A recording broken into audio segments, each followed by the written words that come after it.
रोज की तरह आनंद लिखनी ब्लॉग में सबका हार्दिक स्वागत है। सबकी मंगल भविष्य की कामना के साथ दोस्तों, आज रविवार 24 सितंबर भाद्र मास शुक्ल पक्षी नवमी तिथि, पूर्वाषाढ़ा नक्षत्र, शोभन योग और करण कुभव, रविवार, दिशाशूल, पश्चिम रवि योग और सूर्यास्त सिद्ध योग के साथ शोभन योग भी बना हुआ है दोस्तों। और जैसे कि मैंने बताया दोस्तों, हरेक सूर्य रविवार के दिन हमें सूर्य भगवान को अर्घ्य देना चाहिए और सूर्य देव की उपासना करनी चाहिए। सूर्य देव हमारे जीवन में अज्ञान रूपी अंधकार से ज्ञान रूपी प्रकाश का सृजन करते हैं और पूरे संसार को अपने उजाले से प्रकाशित करके हमारे अंदर अनेक प्रकार की सकारात्मक ऊर्जा का संचार करके जीवन को चरितार्थ करते हैं और हमारे जीवन को आनंदित करते हैं। पूरे विश्व को, पूरे संसार को, पूरे भवसागर को, पूरी सृष्टि को सूर्य देव जो है प्रकाशित करते हैं। और इसीलिए दोस्तों हम लोग सूर्य देव को अर्घ्य चढ़ाते हैं। सूर्य में अनेक प्रकार के वैज्ञानिक दृष्टि भी दिखाए, अनेक प्रकार के इस प्रकार के वैज्ञानिक तत्व हैं जो आपस में टकराते हैं, उसी से हमको प्रकाश मिलता है, वहाँ की दिव्य शक्ति है। दोस्तों, हमारे जीवन में 9 ग्रहों का जो वास होता है उसमें सूर्य देव सबसे प्रमुख माने जाते हैं। राजयोग और यश, कीर्ति और उसके प्रतीक हैं। और दोस्तों, सूर्य खास तौर से रविवार के दिन दोस्तों हमको, जैसे कि मैंने पहले ही बताया, किसी प्रकार का घर में हार्डवेयर या इस टाइप की चीज़ें रविवार को बिल्कुल ही वर्जित कीजिए। और दूसरा दोस्तों, पश्चिम दिशा की यात्रा अगर हो सके, अगर ज़रूरी नहीं हो तो पश्चिम दिशा की यात्रा से रोकिए। अगर किसी को जाना ज़रूरी है, भगवान सूर्य का सुबह सुबह ध्यान करिए, सूर्य को जल चढ़ाइए। ओम सूर्य देवताभ्याम नमः, ओम सूर्याय नमः, ओम सूर्याय नमः का जाप करिए। ओम आदित्य देवताय नमः। उसके बाद दोस्तों सूर्य भगवान को प्रणाम करके आप, अगर बहुत ही आवश्यक काम है तो आपको जाना है तो जाना ही पड़ेगा। तांबा दोस्तों, इस दिन खास तौर से तांबा, इसका वृत्तांत बड़ा लंबा है। तांबा इस दिन दोस्तों बेचना नहीं चाहिए। खरीद सकते हैं लेकिन आप बेच नहीं सकते। सूर्य देव को समर्पित सूर्य भगवान को अर्घ्य चढ़ाना चाहिए। सूर्याय नमः, आदित्याय नमः, वासुदेवाय नमः। ओम इस प्रकार का उच्चारण करके ओम ह्रीं ह्रीं सूर्याय नमः, ओम ह्रीं ह्रीं सूर्याय नमः, ओम ह्रीं ह्रीं सूर्याय सहस्त्र किरण मनोवांछित फलम देहि देहि स्वाहा, मनोवांछित फलम देहि स्वाहा स्वाहा। ओम ह्रीं ह्रीं सूर्य आदित्य क्लीं ओम घृण सूर्य आदित्याय नमः। इस प्रकार का सूर्य भगवान का ध्यान करके ओम ओम ह्रीं ह्रीं सूर्याय सहस्त्र किरणाय मनोवांछित फलम देहि देहि स्वाहा। ओम ह्रीं ह्रीं सूर्य आदित्य क्लीं ओम घृण सूर्य आदित्य। इस प्रकार का जाप करके हम सूर्य देव को दोस्तों प्रसन्न कर सकते हैं और सूर्य देव हमारे पर सकारात्मक ऊर्जा का संचार करेंगे। जीवन में दोस्तों, हमारे जीवन में सुख समृद्धि, धन संपत्ति और कोई भी हमारा शत्रु नहीं बन पाएगा। ऐसे में अगर हम सूर्य देव का ध्यान करेंगे तो किसी से भी हमारी शत्रुता नहीं बनेगी। हमारा समान भाव बनाए रहेगा। सूर्य देवता सबसे श्रेष्ठ माने जाते हैं, प्रकाश करने वाले, इस संसार को आलोकित करने वाले हैं। सभी जो भी मनोवांछित हमारी कामनाएं होती हैं उनको पूर्ण करने वाले होते हैं। सम्मान और यश के प्रतीक हैं और उत्तम स्वास्थ्य के द्योतक हैं। दोस्तों, हमारा स्वास्थ्य अच्छा रहे, में सकारात्मक ऊर्जा का संचार करते हैं, हमारे जीवन से नकारात्मक ऊर्जा को दूर करते हैं।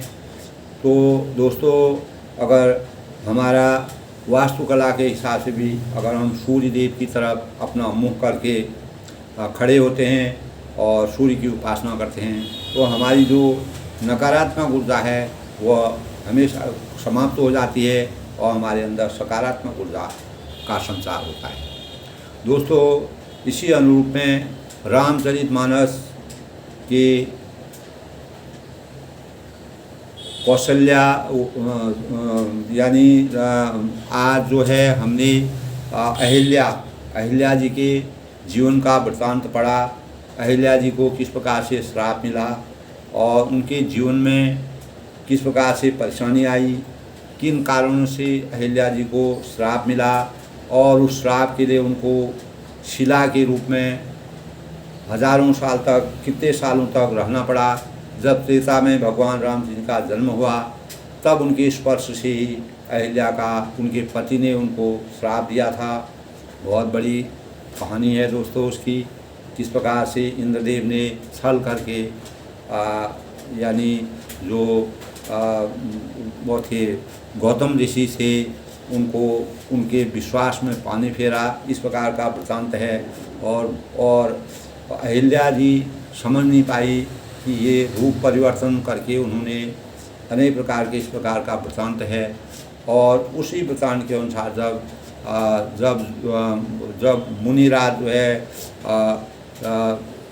अपने भावों से, विचारों से, और जब वह सूर्य देव को जल चढ़ाने जाते हैं, सूर्य आराधना करते हैं गौतम ऋषि, तो उन्होंने इस प्रकार की घटना देखी जिससे वह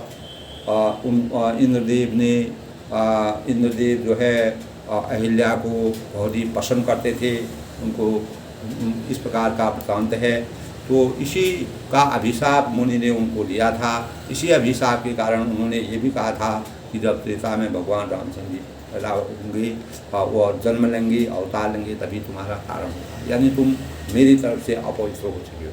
इस प्रकार का दोस्तों वृत्तांत है। हमारे शास्त्रों में, मर्यादा में इस प्रकार की चीज़ें होती होंगी।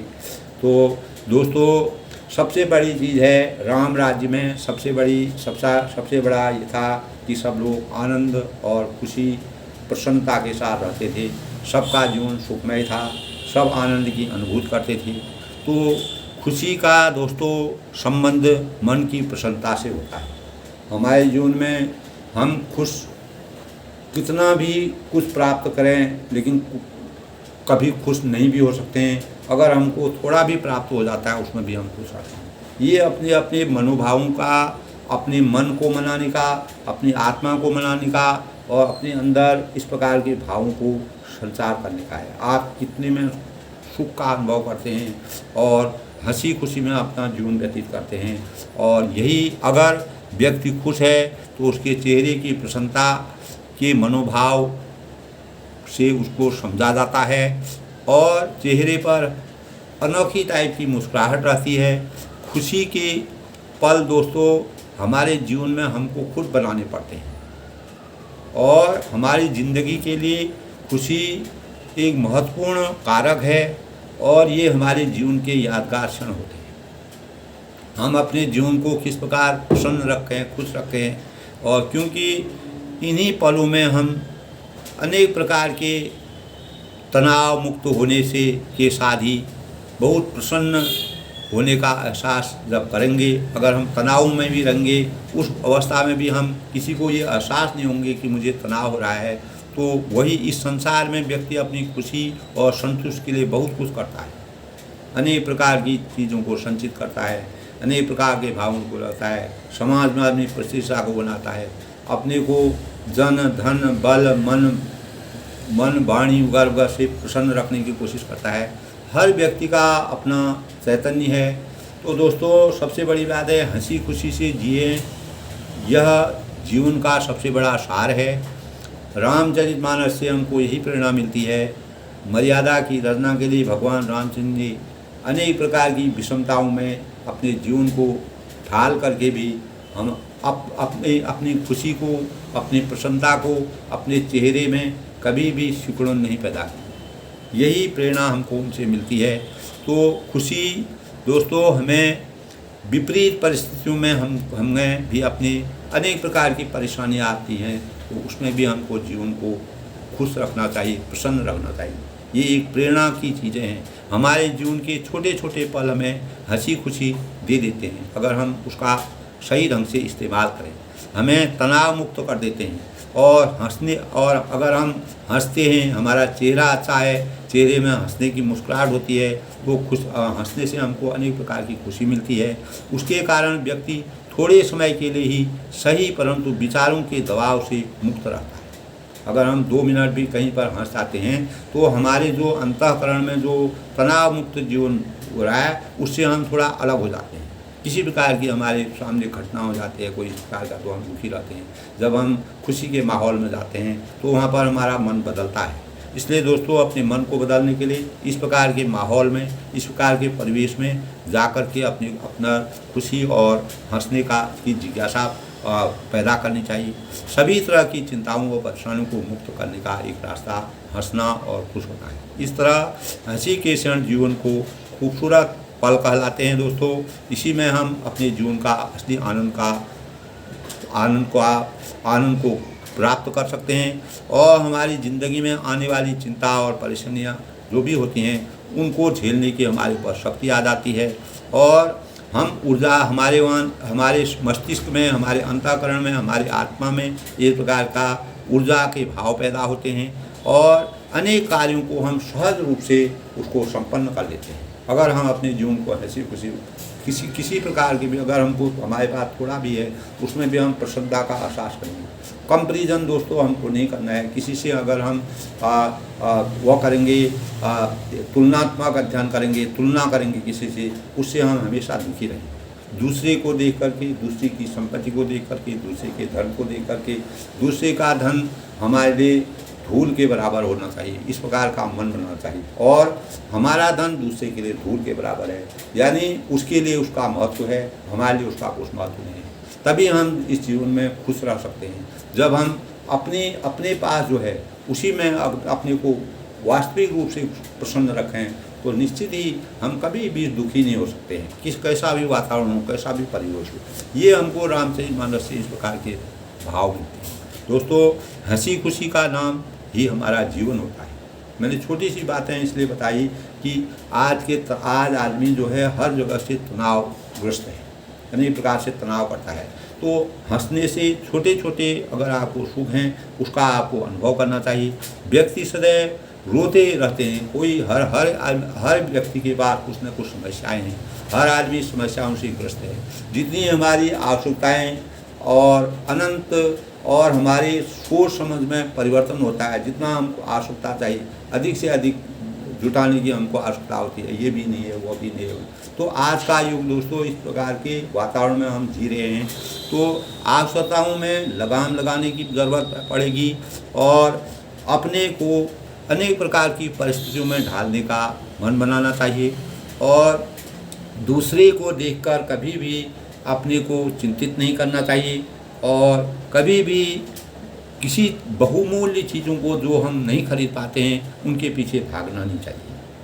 तो दोस्तों, इसीलिए हमारे जीवन एक बहुत बहुमूल्य और इसमें हम अनेक प्रकार के अच्छे भावों को पैदा करके अपने कम में ही अपने में सुख का एहसास कर सकते हैं और यही हमारी विशिष्टता की, हमारी वास्तविकता की परख होती है।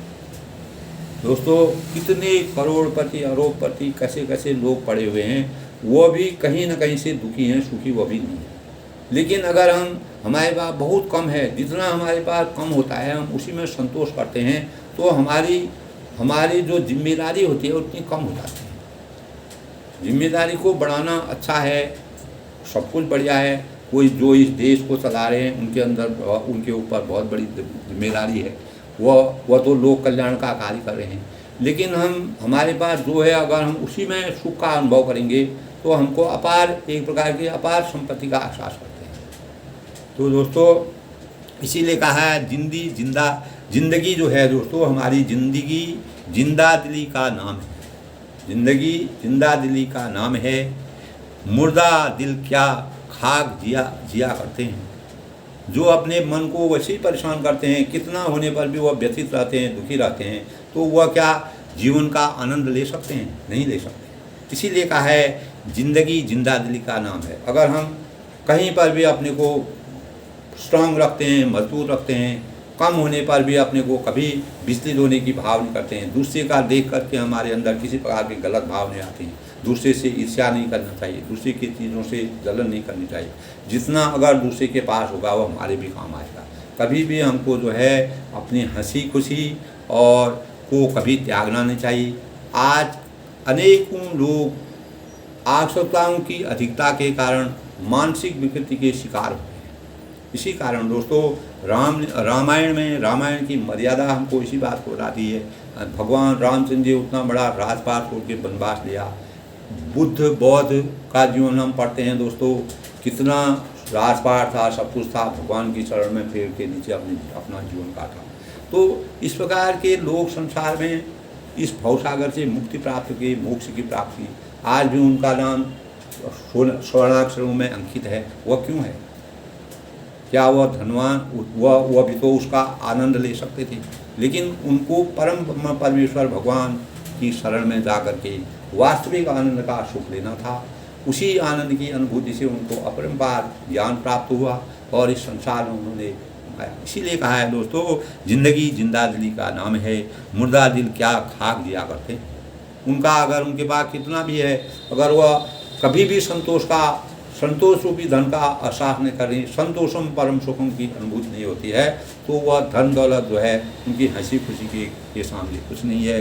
उनको सदा वह इसी जीवन में जिएंगे और हमेशा कुछ न कुछ जोड़ते रहेंगे।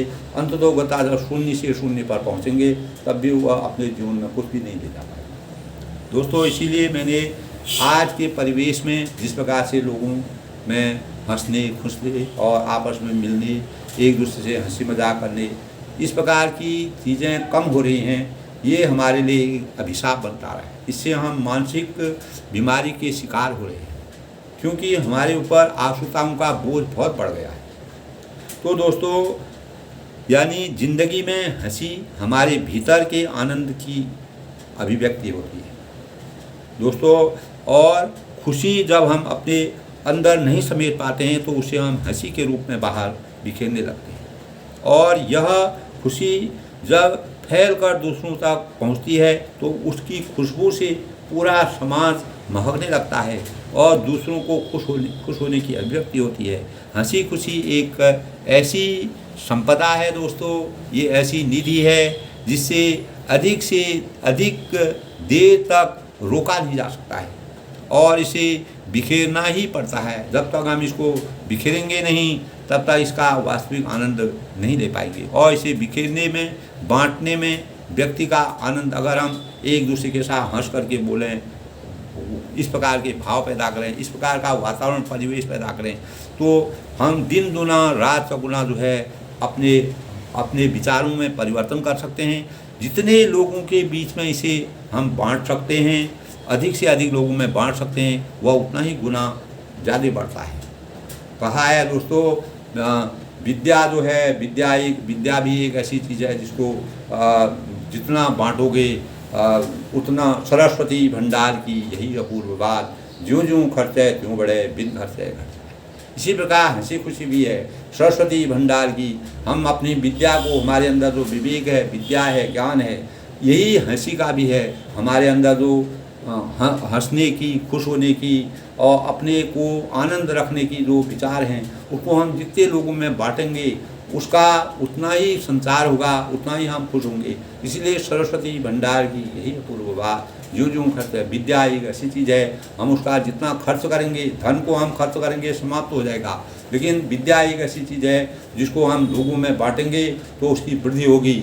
सरस्वती भंडार की यही अपूर्व बात, जो खर्च है, जितना हम उसको खर्च करेंगे, जो खर्च है त्यों बढ़े, बिन खर्चे करता। अगर उसको हम खर्च नहीं करेंगे, विद्या अगर हमारे अंदर है, उस विद्या को हम दूसरों तक नहीं पहुंचाएंगे। इसी प्रकार हमारे अंदर इस प्रकार की अभिव्यक्ति है, हम हंसना जानते हैं, खुश होना जानते हैं, लोगों को आनंद करना जानते हैं, उसको हम जितना बांटेंगे, जितना समाज में ले जाएंगे, उतना ही हमको आनंद की अनुभूति होगी। इसी प्रकार भगवान लक्ष्मी सरस्वती मैया भी है। सरस्वती विद्या की प्रतीक होती है। विद्या को हम जितना बांटेंगे, अपनी बुद्धि को जितना बांटेंगे, जितने लोगों को उसको बताएंगे, उसका हमारे मस्तिष्क में वो और बढ़ेगी और उसका लगातार वृद्धि होगी। तो सरस्वती भंडार की यही अपूर्व बात, ज्यों ज्यों खर्चा बढ़े बिन खर्चे घट जाए। इसी प्रकार हंसी खुशी भी दोस्तों, अगर हम समाज के बीच में अपने वास्तविक प्रदर्शन को नहीं दिखाते हैं, तो इसी प्रकार दोस्तों, तो हंसी खुशी जो है दोस्तों हमारे जीवन में हमको इसको बांटना चाहिए और हमेशा हर परिस्थिति में, हर स्थिति में हमको खुशी का एहसास करना चाहिए। अगर हम हंसते रहेंगे, हर चीज़ में थोड़े ही आस्थाओं से हम अपने को प्रसन्न रहेंगे, सादा जीवन उच्च विचार के भाव रखेंगे, हमारे पास जो है उसी में हम आनंद का अनुभव करेंगे, तो हमारा जीवन सार्थक होगा। और तब दोस्तों ऐसे राजा महाराजा, ऐसे प्रतापी लोग थे जिन्होंने पूरा घर बार संपत्ति छोड़ करके भगवान रामचंद्र जी 14 वर्ष का वनवास किया। क्या उनकी मर्यादा थी? उन्होंने संसार में यानी विरक्ति के लिए इंसान को क्या करना पड़ता है, इस प्रकार की मर्यादा की रचना की। वही मर्यादा संसार में है। इसीलिए दोस्तों हमको अपने हंसी खुशी से जीने की कला आनी चाहिए। इसलिए कहा है जीने की कला। हम अगर कम आशाओं में ही अपने जीवन को जीना सके और जीने का प्रयास करेंगे और अपने भावों को, अपने विचारों को, अपनी वास्तविकता को अगर लोगों को बांटेंगे, तो निश्चित ही हमारा जीवन सार्थक होगा और हम लोक कल्याणकारी कार्य कर सकते हैं। ऐसे लोग हैं जो समाज में दूसरों के लिए जीते हैं, अपने लिए नहीं जीते हैं वो। और जितने भी बड़े लोग हुए हैं, मनीषी लोग हुए हैं, जो लोग शीर्ष पदों पर काम करते हैं, क्या वो अपने लिए जीते हैं? वो संसार के लिए इतने महात्मा हैं जो इतना ज्ञान का प्रसार करते हैं, जो हमारे मस्तिष्क के अज्ञान रूपी अंधकार को ज्ञान रूपी प्रकाश से संचित करते हैं, क्या वो अपने लिए जीतते हैं? वो केवल लोक कल्याण के लिए उनका जीवन इस संसार में आता है और वह इस संसार में लोक कल्याण करके चले जाते हैं। और वो ऐसे व्यक्तियों की, ऐसे मनुष्यों की संसार में बार बार आवश्यकता होती है। तभी भगवान रामचंद्र जी ने भी इसी प्रकार की रचना रची। जीवन को सार्थक बनाने के लिए उन्होंने 14 साल का वनवास लिया और ऋषि विश्वामित्र को आनंद देने के लिए उनकी भक्ति भाव को इस संसार में सूचित करने के लिए, भक्ति में किसी प्रकार की अड़चन न आए, किसी प्रकार का विवाद पैदा न हुए, अनेक प्रकार के राक्षसों का अंत किया। उन्होंने उनके जीवन को सार्थक बनाया, उनकी भक्ति को साकार बनाया और उनकी भक्ति में वास्तविकता पैदा करके उनको मोक्ष की प्राप्ति कराई। दोस्तों इसी अनुक्रम में जैसे कि मैंने बताया कि जिन चरण स्पर्शों से अहिल्या जी जो हजारों साल से शिला का रूप धारण करके वन में एकांत में थीं और पति का श्राप उनको लगा था। जैसे कि मैंने आपको बताया, पुराने ज़माने में दोस्तों जब अपवित्रता का भाव आ जाते हैं, ऋषि मुनियों में इतनी शक्ति थी, वह श्राप दे देते थे किसी चीज़ को, चाहे वह स्त्री रूप में हूँ या पुरुष रूप में हूँ, किसी भी रूप में इस संसार में हूँ, तो एक दूसरे को श्राप दे देते। अगर गलत अनाचार और अत्याचार दिखाई देता था, उनके अंदर इतनी शक्ति होती थी। तो भगवान रामचंद्र जी इस संसार में ऐसे लोगों का भी तारण किया जिनको अनेकों प्रकार के श्राप मिले थे। उन श्रापों से बचने के, उन श्रापों से उनको हमेशा के लिए मुक्ति प्राप्त की और उनके स्पर्श मात्र से ही अहिल्या जी का तारण हुआ। और जिन चरणों के परम पवित्र देव नदी गंगा जी प्रकट हुई और शिव जी के सिर पर शिव जी ने जिनको धारण किया और जिन कमल चरणों को ब्रह्मा जी पूजते हैं, कृपालु हरि उन्हीं को मेरे सिर पर रखा। इस प्रकार वह स्तुति करती हुई बार बार भगवान से के चरणों में गिरकर मन को बहुत ही अच्छा लग रहा था। और इस प्रकार के वरदान को पाकर के गौतम मुनि की जो स्त्री थी अहिल्या आनंद से भरी हुई पति लोक को चली गई। तब उनको जब भगवान रामचंद्र उनको पवित्र करके भेजा और उनका उद्धार करके भेजा, उनका तारण किया, तब वह अपने पति लोक में चली गई। और इस बार तब दोस्तों श्री रामचंद्र जी ऐसे दीन बंधु हैं, ऐसे महान हैं, ऐसी उनकी कृपा है जो चारों तरफ, जैसे मैंने आपको बताया दोस्तों, हंसी और खुश रहना, राम राज्य के राम राज बैठे त्रिलोका, कहीं पर भी राम राज्य में जो है कहीं पर भी किसी प्रकार का विषाद नहीं था, किसी प्रकार का दुख नहीं था, कोई दरिद्र नहीं था, सब सुंदर थे, सबके लिए राम राज्य ही कहते हैं। आज भी कहते हैं दोस्तों राम राज्य आ गया है। राम राज्य का मतलब होता है हर प्रकार से चहुमुखी उन्नति होना, यानी मानव जीवन में पूर्ण रूप से स्वच्छंदता प्राप्त होना, यही रामचंद्र का। कोई कष्ट में न हो, सब लोग सुखी हों, सब लोग आनंददायक जीवन बिता रहे हों, और कोई दुखी नहीं है, कोई एक दूसरे को दुखी नहीं, किसी प्रकार का कपट नहीं है, कोई किसी प्रकार का व्यभिचार नहीं है, किसी प्रकार की बुराइयाँ, तमाम प्रकार की बुराइयों से रहित और अनेक प्रकार की अच्छाइयों से व्याप्त यह संसार राम राज्य कहलाता है दोस्तों। तो तुलसीदास जी अपने को कोसते हैं, अपने को कहते हैं कि भगवान की इतनी बड़ी शक्ति है, जिन्होंने ऐसे भगवान को प्राप्त कर लिया। लोग हजारों साल तक भक्ति करते हैं लेकिन वह भगवान की प्राप्ति नहीं कर सकते हैं, लेकिन कुछ लोग उनके साथ खेलते खेलते उनकी परम शक्ति को प्राप्त करके इस संसार के कपट और जंजाल से दूर होते हैं। तो इस प्रकार चले राम लक्ष्मण मन संगा, गए जहाँ जग पावनी गंगा, गादि सुत तब कथा सुनाई, यही प्रकार सुसर में। यानी श्री राम जी और लक्ष्मण जी मुनि के साथ चले, वहाँ गए जहाँ जगत को पवित्र करने वाली गंगा जी पवित्र नदी, जिस प्रकार रामचंद्र का चरित्र पवित्रता से पूर्ण था, उसी प्रकार गंगा भी अनेक प्रकार के अपवित्र को दूर करके, अनेक प्रकार के अत्याचारों को दूर करके, अनेक प्रकार की गंदगियों को, विषाक्त को खत्म करके पवित्रता की प्रतीक है। उसी प्रकार राम जी का चरित्र भी गंगा जी की तरफ पहुँचा। दोस्तों महाराज गाधी के पुत्र विश्वामित्र जी ने सब कुछ कथा भगवान राम जी को सब मर्यादा पुरुषोत्तम देव तो सब जानते थे, लेकिन जो गुरु की आज्ञा है, गुरु के अनुसार वह सब सुनते थे। और इस प्रकार देव नदी गंगा जी की पृथ्वी पर आई थी, और अनेक प्रकार देव नदी पृथ्वी पर किस पर आई, इसका पूरा वृत्तांत तो उन्होंने विश्वामित्र जी ने जो है रामचंद्र जी को पूरे वृत्तांत के साथ सुनाया। तब प्रभु ऋषिनि समेत नहाई, विविध दान महिले बन पाई, हरे चली मुनि वृंद छाया, वेग विदेह नगर नियर आया। यानी तब प्रभु ने ऋषियों की सहित गंगा जी में स्नान किया, तब वह पवित्र गंगा में स्नान करके अनेक आनंद की अनुभूति प्राप्त की, और ब्राह्मणों ने भांति भांति के दान पाए। जब कोई पुराने ज़माने में दोस्तों अगर कोई स्नान गंगा पवित्र जगह पर स्नान करता था, तो उसके बाद वह गरीबों को, जो निर्धन लोग हैं, जो ज़रूरतमंद लोग हैं, जो परेशान लोग हैं, उनको दान देते थे कि गंगा जी मैं गंगा दर्शन करके आया हूँ, गंगा का मैंने स्नान किया। तो ये मर्यादा दोस्तों आज भी हमारे जीवन में चरितार्थ है। आज भी लोग इस प्रकार का करते हैं। कभी कोई हरिद्वार जाता है, प्रयाग जाता है, पुरी जाता है, अयोध्या जाता है, बड़े बड़े अच्छे जगहों में जाता है जहाँ भगवान की मूर्तियाँ स्थापित हैं, अनेक प्रकार के पुण्य स्थल हैं और दिव्य स्थल हैं जहाँ पर भगवानों का वास है। तो ऐसे पवित्र जगहों पर जाकर के वो लोग दान दक्षिणा कर देते हैं।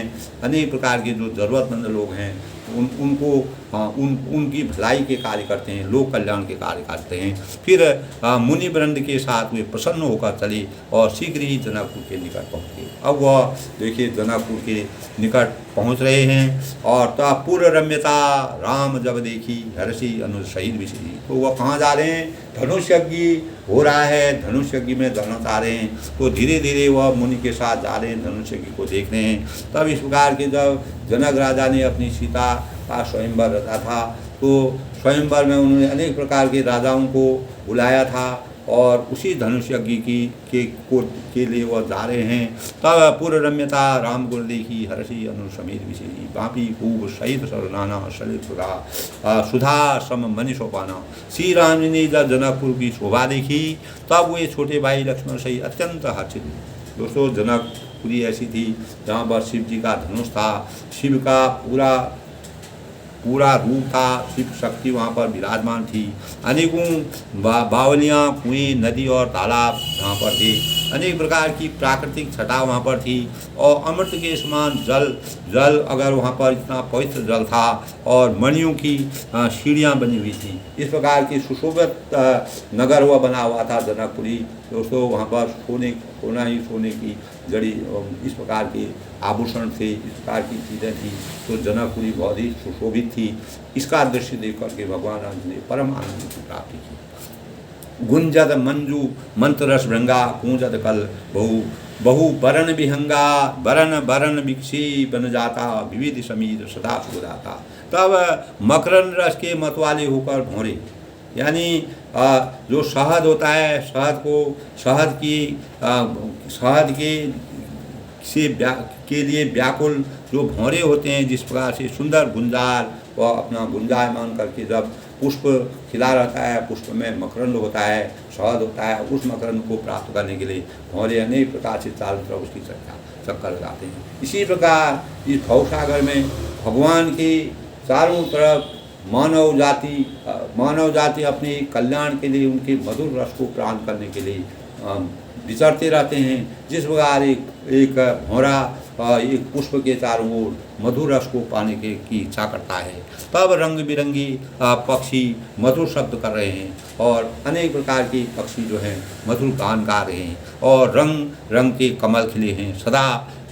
यानी हमारे देश में दोस्तों 6 ऋतुएँ होती हैं। उस ऋतुओं का वहाँ पर अनेक प्रकार से अलग अलग ऋतु में अलग अलग प्रकार के भावों का आनंद लेते हैं और यह सुख देने वाली शीतल मंद सुगंध पवन बह रही है और आनंद करने वाली, हमारे जीवन को परिवर्तित करने वाली, हमारे जीवन में सुगंध की अनुभूति को प्राप्त करने वाली भगवान रामचंद्र ने जनकपुर में इस प्रकार का वातावरण दिखा, इस प्रकार का परिवेश दिखा।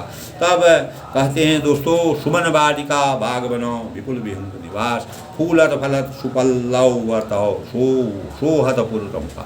तब पुष्प वाटिका, फुलवारी, बाग और वन, जिसमें बहुत से पक्षियों का निवास था, फूलते फलते और सुंदर पत्तों से लदे हुए नगर के चारों ओर शोभित। दोस्तों इस प्रकार का वातावरण जनकपुरी में था। तो वहाँ का पूरा वृत्तांत तो तुलसीदास ने इस प्रकार से विचित्र वर्णन किया है। तो उस समय चारों तरफ फूल फल और शोभा के और प्रकृति की वास्तविक छटा का भी उन्होंने ऐसा वर्णन कर रखा है, जिसकी छटा देख करके भगवान राम जी और मुनि विश्वामित्र जी अनुपम अनोखे आनंद का एहसास कर रहे हैं और उनके मस्तिष्क में अनेक प्रकार की अनुभूति हो रही है। उनके मन में एक प्रकार की प्रकृति के प्रति लगाव पैदा हो रहा है और इस प्रकार का वातावरण, इस प्रकार का परिवेश जनकपुरी को जब उन्होंने देखा, बनई ने बरनर नगर निकाई जहाँ जाय बन बतरही लुभाई चार बाजार विचित्र अंबारी मुनिमय विधि सब स्वगर सुमारी। यानी नगर की सुंदरता का वर्णन करते नहीं बनता है, इस प्रकार का नगर बना था। आज भी लोग दोस्तों जनकपुरी का वर्णन वृत्तांत अनेक प्रकार के साहित्य के हिसाब उससे करते हैं। तो जनकपुरी का वातावरण कुछ अलग ही था। वहाँ पर जनक राजा थे और नगर की सुंदरता का वर्णन करते नहीं बनता है, शब्दों से नहीं कर सकते हैं। तुलसीदास जी कहते हैं, मन जहाँ जाता है वहीं डूबा जाता है। जिस ओर हमारा मन जाता है उसी ओर हमको वह मन जो है हमारा उसी तरफ रम जाता है। और सुंदर बाजार हैं, मणियों से बनी हुई विचित्र प्रकार के छद्य पुराने ज़माने की जो कलाएँ होती हैं, उन कलाओं में उसमें पुलके भवन जो है वह उस प्रकार के विचित्र कलाओं के बने हुए थे और मानो ब्रह्मा ने उन्हें अपने हाथों से बनाया। ब्रह्मा जो है वह सृष्टि के कर्ता थे, सृष्टि को बनाने के लिए ब्रह्मा थे। तो ब्रह्मा जी के साथ एक वह होते थे दोस्तों जो उनकी साज सज्जा को करते थे, विश्वकर्मा होते थे। विश्वकर्मा की पूजा भी हमने हाल ही में की। तो विश्वकर्मा क्या करते थे दोस्तों, ब्रह्मा जी जिस रचना को चाहते थे उसी रचना में उस वातावरण को ढाल देते थे। उनके अंदर कला थी, एक प्रकार के इंजीनियर थे वो। तो इसी भाव से विश्वकर्मा जी की भी पूजा की जाती है। तो ब्रह्मा जी के साथ ही थे वो। ब्रह्मा जी उनको जो भी सृष्टि के लिए जहाँ पर जो करना था उस प्रकार की रचना करते थे। इसी प्रकार की रचना जनकपुरी में देखने को मिली। धनिक बनिक बन धनज समाना बैठी सकल वस्तु है नाना। चौहट सुंदर गली सुहाई, संतन रही सुगंध गाई। यानी कुबेर के समान श्रेष्ठ धनी व्यापारी सब प्रकार की अनेक वस्तुएं लेकर दुकानों में बैठे हुए थे। सुंदर चौराहे और सुहावनी गलियां सदा सुगंध की थी। आज भी हम दोस्तों पवित्र जगहों पर जाते हैं, वृंदावन जाते हैं और हरिद्वार जाते हैं और प्रयाग जाते हैं और अयोध्या जाते हैं और भी बहुत अच्छे अच्छे दोस्तों दक्षिण भारत में अनेक ऐसे प्रकार के पूजा स्थल हैं, पवित्र स्थान हैं। और यहाँ इस तरह भगवानों के वहाँ जाते हैं तो जहाँ पर भी हमारा केदारनाथ है, बद्रीनाथ है, तो यहाँ पर जाते हैं तो यहाँ पर भगवान की पुरानी कला कृतियाँ हैं, वहाँ पर भगवान का स्वरूप दिखता है। हजारों साल पहले भगवान की जो रचना थी वह आज भी हमारे जीवन के लिए प्रेरणा के स्रोत हैं। इस प्रकार की चीज़ें वहाँ पर बनती हैं जिससे हमारा मन निर्मल हो जाता है। और इस प्रकार की छटा वहाँ पर इसी प्रकार जो वहाँ के व्यापारी थे, आज भी हमको वहाँ पर इस प्रकार का दोस्तों वह परिपाटी चल रही है, लेकिन वह वास्तविकता भले ही नहीं है, लेकिन परिपाटी आज भी विद्यमान है। वह हमारी संस्कृति अभी आज भी जीवित है। उसी संस्कृति से लेकर के हम प्रेरणा लेकर के अपने को आगे बढ़ते हैं, अपने भावों को बदलते हैं, अपने विचारों को बदलते हैं। इसीलिए तीर्थ स्थलों में जाने का मतलब यही है, हमारे भाव अच्छे हों, हमारे विचार अच्छे हों, वहाँ जाके हमको सुख और शांति की प्राप्ति हो, हम सुख का अनुभव करें, हंसी खुशी से अपने जीवन को जीने का आनंद लें। तो इसीलिए दोस्तों लोग पवित्र स्थानों में जाने का सबसे बड़ा उद्देश्य यही है। तो मंगलमय मंदिर सब कीरी चित्तित जनरति राज चितेरी पुर नर नारी सुभग सुजनता धर्मशील ज्ञानी गुरु बनता। सबके घर मंगलमय हैं, चारों तरफ आनंद ही आनंद है और उन पर अनेक प्रकार के पढ़े हुए यानी पुरानी कला में निर्मित इस प्रकार के चित्र बने हुए हैं। और जिन्हें आज भी दोस्तों आप पवित्र जगहों पर पुरानी जगहों में कलाकृतियों को देखिए, हजारों साल पहले की कलाकृति जो ब्रह्मा जी के साथ जो ये थे वह जो है उनके वह थे, तो विश्वकर्मा जी जो है वह कला में निपुण थे। उनका वृत्तांत दोस्तों हमने एक जगह पढ़ा है। तो उन्होंने विश्वकर्मा जी की जब पूजा होती है तो उसी में उनके जीवन का वृत्तांत तो उसमें है, और किस प्रकार के इंजीनियर थे, किस प्रकार की कला उनके अंतर्गत थी। तो कामदेव रूपी अनेक प्रकार की शोभा को देखकर के, उस छटा को देखकर अनेक कामदेव भी हार गई। और नगर के सभी स्त्री पुरुष सुंदर पवित्र साधु स्वभाव वाली धर्मात्मा ज्ञानी और गुणवान थे। यानी दोस्तों जो भी पवित्र जगह होती है जहाँ पर भगवान का वास होता है, वहाँ पर कितने पापी होते हैं, गलत लोग होते हैं, वो भी भगवान की आराधना से वो भी सच्चे मन को प्राप्त करके भगवान का आशीर्वाद को प्राप्त करता है, हो जाता है। और वह भी नगर में स्वभाव से सच्चे थे और सही आदर संस्कारी थे।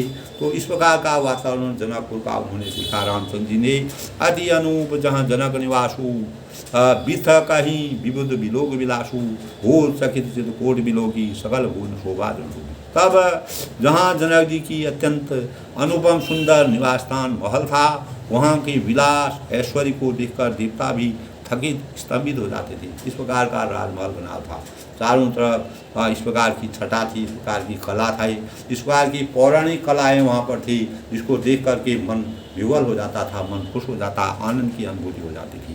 तो मनुष्यों की तो बात ही क्या है, राजमहल के जो बने हुए थे, जो कोट कहते हैं दोस्तों, जैसे कला जो बनी है देखकर चित्त जो है चकित हो जाता है, आश्चर्य का अनुभव होने लगता है। ऐसा मालूम होता है मानो उसमें समस्त लोगों की शोभा को रोक करके रखा है। इतने सृष्टि ब्रह्मांड की शोभा का पूरा चित्रण वहीं पर हमको दिखाई देता है। इस प्रकार के भाव भगवान तुलसीदास जी ने मर्यादा पुरुषोत्तम भगवान राम जी के चरित्र से इस प्रकार की शोभा का जनकपुरी का वर्णन किया, जहाँ वह धनुष्यज्ञ में अपना जा रहे हैं और धनुष्यज्ञ को देखने जा रहे हैं मुनि विश्वामित्र के साथ।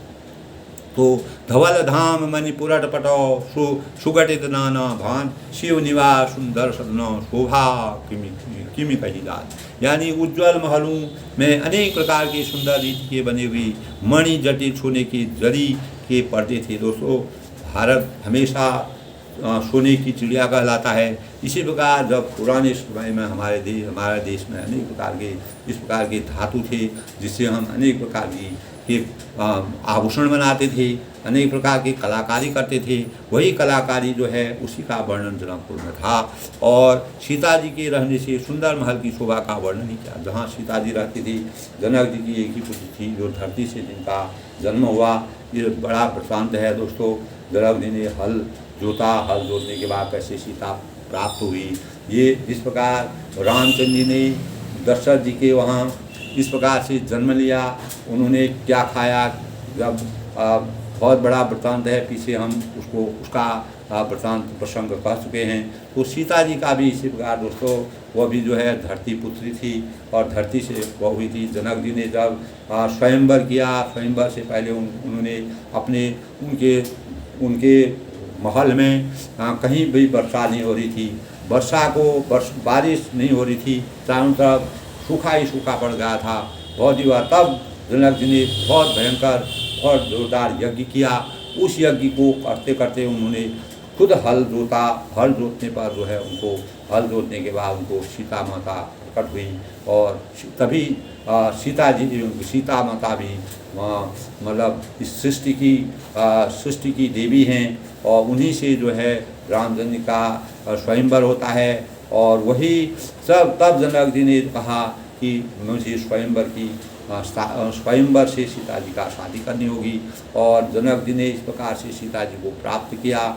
जब अत्यंत कहीं भी चारों तरफ सूखा पड़ गया तब उन्होंने हल जोत करके इस प्रकार का वृत्तांत है दोस्तों। सीता जी का जन्म भी इसीलिए वो भी धरती पुत्र कहलाती हैं, धरती पुत्री कहलाती हैं। संग सचिव सुजी तब प्रेम मगन मन जान करी विवेक धरि, यानी इस प्रकार से जो है अति अनूप जनक निवासु वियोग विलासु घोर सकित घोर विरोगी सकल भुवन शोभा जोगी धवल धाम मुनिपुर सुबटी नाना भान शिव निवास सुंदर शोभा की, यानी उज्ज्वल महलों में अनेक प्रकार के सुंदर रीति से बनी हुई मणि जड़ी सोने की जड़ी पर्दे थी। सीता जी के रहने के लिए सुंदर महल की शोभा का वर्णन किया ही कैसे जा सकता है, अवर्णनीय है, उसका किसी प्रकार से वर्णन नहीं किया सकता है।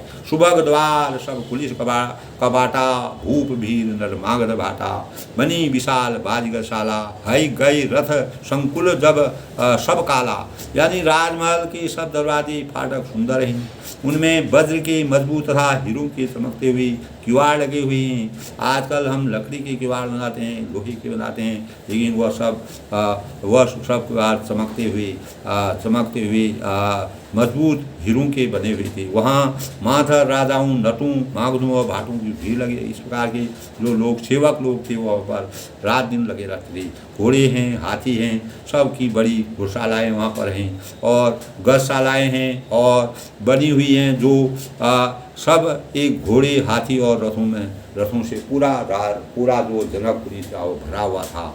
तब सुर सचिव से न बहुतेरी नृपग्रह सरिस सदन करके री पूर्व बहायर सर सहित समीपा उतरे जहाँ विपुल रंगा। बहुत से सूरवीर मंत्री और सेनापति है, उन सब के घर में राजमहल सरीखे ही हैं और नगर के बाहर तालाब और नदी के निकट जहाँ तहाँ बहुत से राजा लोग उतरे हुए डेरा डाल रहे थे। अनेक प्रकार के राजा वहाँ पर आए। जब स्वयंवर हो रहा था, स्वयंवर की छोटा थी, चारों तरफ से महल सजा हुआ था, मणियों की अपार होती, चारों तरफ सौंदर्य का, इस प्रकार के सौंदर्य का वर्णन तुलसीदास ने किया है जो हम शब्दों से उसका वर्णन नहीं किया जा सकता है दोस्तों। तो इस प्रकार की छटा प्राचीन समय में जो है राजा लोग आनंद मग्न और जो अच्छे राजा होते थे वह इस प्रकार से रहते थे। वह अपने जो कोई भी प्रजा था, प्रजा को पूरा ध्यान रखते थे, प्रजा को आनंद देते थे और प्रजा भी उस आनंद का और कोई भी उनके राज्य में दुखी नहीं था। इस प्रकार का उन्होंने माहौल बनाया था। तो अनेक प्रकार के तालाब हैं, नदी हैं, जहाँ तहाँ बहुत से राज लोग उतरे हुए अपना डेरा डाले हुए राजा लोग इधर उधर से आए हुए हैं। देखिए अनूप एक और आई तब सुबा सब भांज सुहाई कौशिक गयो गोर मन माना यहाँ रही रघुवीर सुराना। वहीं आमों का अनुपम बाग देखकर, जब अब बाग भी हैं आम दोस्तों, आज भी बाग होते हैं, उसमें भी आम के बाग थे, देखकर जहाँ सब प्रकार से सभीते थे और अनेक तरह से उस सुहाना वर्णन था, प्रकृति का वास्तविक वर्णन था। विश्वामित्र जी ने कहा, हे सुजान रघुवीर, मेरा मन कहता है कि यहीं रहा जाए। तब वह आम के बाग में निवास करना चाहते थे। तब विश्वामित्र को वह आम का पेड़, आम की बगिया बढ़िया लगी, तो उन्होंने वहीं रहने का निर्णय लिया। तो भले ही नाथ कहीं कृपा निकेता, उतरी बंधु समेता, विश्वामित्र महामुनि आई, समाचार मिथिलापति पाए। तब कृपा के राम श्री राम जी की बहुत अच्छा स्वामिन कहकर और वहीं मुनियों के समूह के साथ ठहर गई। तब वहाँ अनेक प्रकार के मुनि लोग थे। मुनि के साथ जो है रामचंद्र जी ने उसी बगिया में अपनी कुटिया बना, वहीं पर रहने लगी। मिथिलापति जनक जी ने जब समाचार पाया कि महामुनि विश्वामित्र आए थे, रामचंद्र से उनको कोई मालूम नहीं था रामचंद्र कौन है, लेकिन जब विश्वामित्र जी तो वहाँ पर फेमस थे, वह जानते थे, वह ऋषि मुनि थे, उनका नाम प्रसिद्ध था। तो उनका जब उनके बारे में उन्होंने सुना तो विश्वामित्र यहाँ गया। तो पहले ज़माने में दोस्तों राजा जब होते थे, राजा के वहाँ पहले तो ऋषि मुनि लोग जाते नहीं थे। जब चले जाते थे किसी कार्यवश या लोक कल्याण के लिए जाते थे, तो राजा उनका बड़ा सम्मान करते थे, आदर के साथ उनको बैठाते थे, उनको आसन देते थे, उनकी बातों को, उनके विचारों को, उनकी आज्ञा का पालन करते थे और उनको अपना गुरु मान करके उनकी सेवा भाव से उनका मान सम्मान करते थे। यही भाव विश्वामित्र जी के साथ भी जब मिथिलापति जो जनकपुरी थे उनको पता चला कि विश्वामित्र यहाँ पर आए हुए हैं संग में अपने भगवान रामचंद्र जी को लेकर के, संग सचिव शुचि भूरि भटौ भूषण वर याद चले मिलन मुनि नायक ही मुदित राव ही। तब उन्होंने पवित्र हृदय से ईमानदार स्वामी भक्ति मंत्री बहुत से योद्धा श्रेष्ठ ब्राह्मण गुरु और सतानंद जी तथा अपनी जाति के श्रेष्ठ लोगों को साथ दिया और इस प्रकार प्रसन्नता के साथ राजा मुनियों के स्वामी विश्वामित्र से मिलने चले। तब उनकी आवा भगत करने के, उनका सम्मान करने के लिए राजा जो है तब उनके विश्वामित्र से मिलने चले गए और उन्होंने उनसे मिल करके वह खुश हो गए और उनको आनंद हो गया। इतने बड़े विश्वामित्र मुनियों का, उसमें ऋषि मुनि जो थे बहुत साधक थे, साधना के प्रतीक थे, साधना करते थे, उनके ज्ञान में शक्ति थी और वह जो बोलते थे वही हो जाता था। अनेकों साल तक वह साधना में रक्त रखते थे, संसार से विमुक्त थी, किसी प्रकार का कोई उनके अंदर कोई पूर्ण रूप से वैराग्य के भाव थे। तो कीन प्रणाम चरण धरि इतने बड़े भगवान जी को जिन्होंने अपनी यानी इस भक्ति की रक्षा करने के लिए, भक्ति को परिपूर्ण करने के लिए और अनेक प्रकार के राक्षसों को वध करने के लिए और अपने को भक्ति से मुक्ति पा करके भगवान राम जी की प्राप्ति की और वह उनके रक्षक बनकर उनका आनंद लिया। ये दोस्तों बड़े सौभाग्य की बात है। तो विश्वामित्र जैसे मुनियों ने भगवान राम जी को अपना रक्षक तो बना दिया। कीन प्रणाम चरण धरि माथा दीन असीस मुना था विप्रबंध सब सादर बंदी जान भागी। तब राजा ने मुनि के चरणों को मस्तक रखकर प्रणाम किया। ये हमारी दोस्तों मर्यादा है। मर्यादा के अनुसार जिसका राजा एक मुनि का सम्मान करते हैं, आज भी इस बात की है। बड़े बड़े नेता उगर जाते हैं, जो ज्ञानी लोग होते हैं उनके साथ जाते हैं, वो भी वहाँ पर बंधन करते हैं, वो भी वहाँ पर झुक जाते हैं। परमात्मा की शरण में हर व्यक्ति झुकता है। परमात्मा के अंदर इतनी शक्ति होती है कि बड़े बड़े लोग उनके आगे नतमस्तक हो जाते हैं। इसी प्रकार दोस्तों उनके अंदर शक्ति होती है, उनको लोक कल्याण की भावना उनके अंदर होती है। जो इस प्रकार के लोक कल्याण के लोग होते हैं वह भगवान के आशीर्वाद से इस प्रकार का कार्य करते हैं और भगवान का आशीर्वाद उनको पर परिपूर्ण रूप से होता है। तब मुनि ने स्वामी विश्वामित्र जी से प्रसन्न होकर आशीर्वाद दिया कि सारी मुनि लोग भी ऐसे आशीर्वाद देते तथा सुखा के इस प्रकार का आशीर्वाद देते हैं,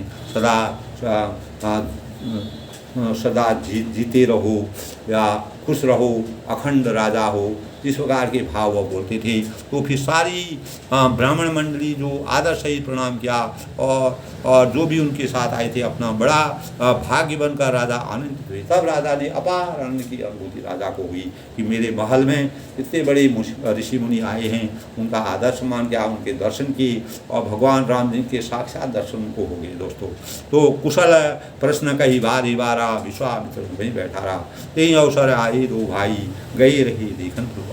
तब बार बार कुशल पूरी कुशल दोस्तों ये हमारे हमारे हमारे विधान की बात है, हमारी मर्यादा की बात है, हमारे संस्कार की बात है। कोई भी व्यक्ति आता है हम उसकी कुशल पूछते हैं, कुशल से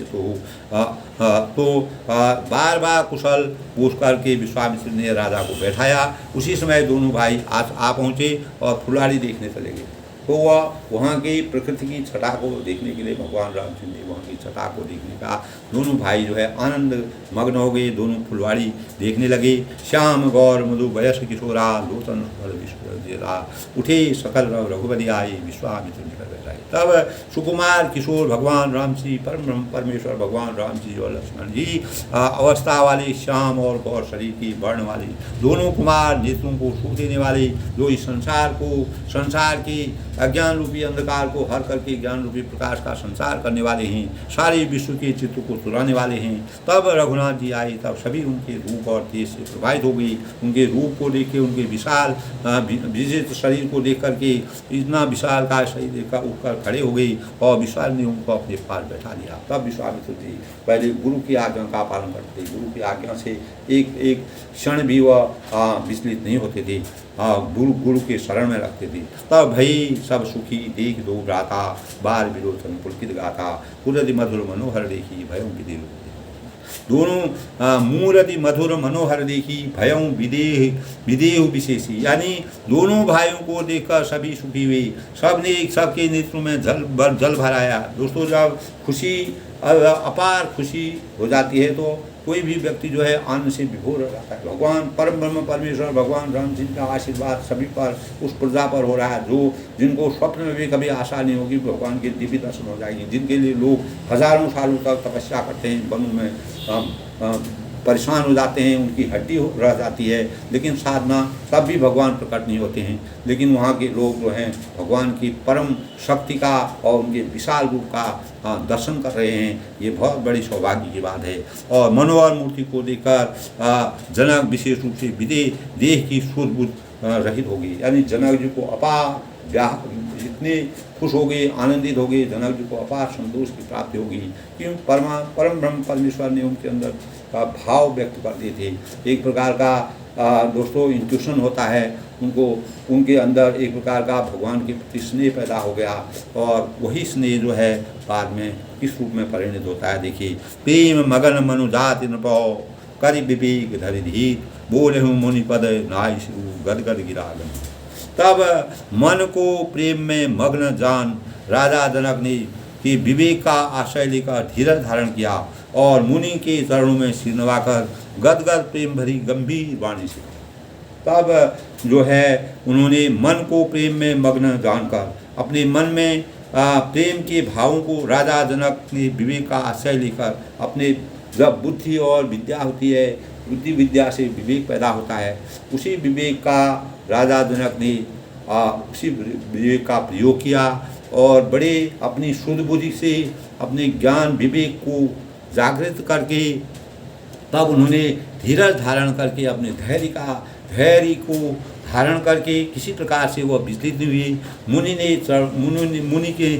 मुनि के चरणों में सिर नवाया और गदगद प्रेम भरी गंभीर वाणी से तब उन्होंने अपनी वाणी से अपने भावों को व्यक्त किया। दोस्तों, आज के प्रसंग में जैसे कि विश्वामित्र हैं, वह जो है जनकपुरी की तरफ जा रहे हैं।